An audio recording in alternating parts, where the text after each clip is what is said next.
How to sell your real estate property at easy, effortlessly and with a profit. Kuuza real estate property yako, unatakiwa ujue kwamba unauza kitu ambacho ni cha thamani, sio kitu kidogo. Ni uwekezaji wako mkubwa, na anayeenda kununua hicho kitu na yeye ni uwekezaji wake mkubwa. Kwa hiyo kitu cha kwanza unachotakiwa kufanya kabla ya vitu vyote, tafuta professional broker.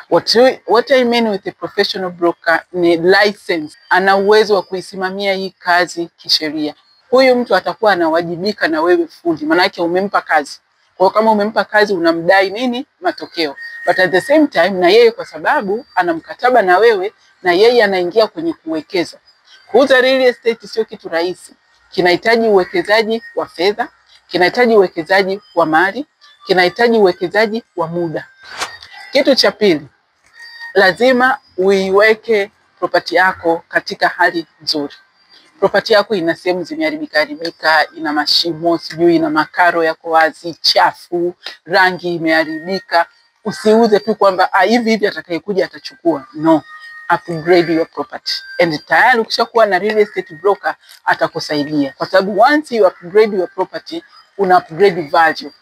Kitu cha tatu, make sure unafanyia valuation your property. Hii sehemu ambayo unauza kweli inaenda kwa value hiyo. Kuna watu wanauza sehemu kwa bei ndogo sana, kumbe zingeweza kwenda kwa bei kubwa.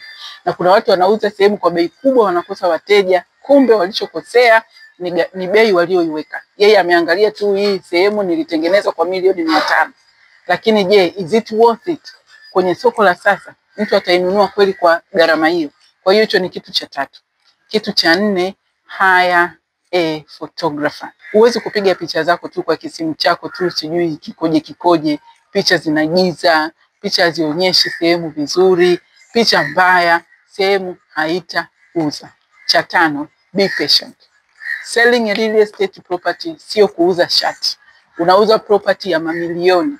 Mtu ambaye yuko interested kuinunua property yake, labda na yeye ana hela sehemu, labda pia anaenda kuchukua mkopo benki kuongezea. Kwa hiyo sio kitu cha nimeweka sokoni nauza kesho. A lot of people ana kitu cha 2 million US dollar, 3 million US dollar, milioni 500, anakuambia I want it to be sold in a month. We are all here katika nchi hii ambayo uchumi wa watu unajulikana. Ni watu wangapi wana milioni 500 wanatembea nazo mfukoni?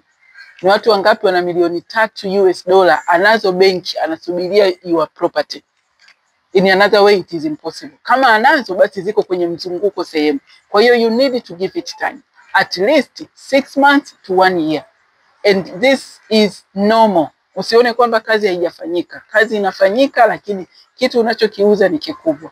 Kama anayeuza shati tu anakaa na shati dukani miezi 3, shati halijauzwa na shati ni 10,000, 20.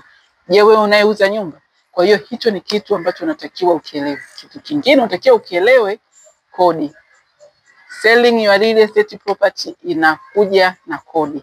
Kuna kodi utatakiwa ulipe, and be prepared for that. Afrokaya is here to help you as a broker. We are professional and licensed to sell real estate property. We will make your job easy.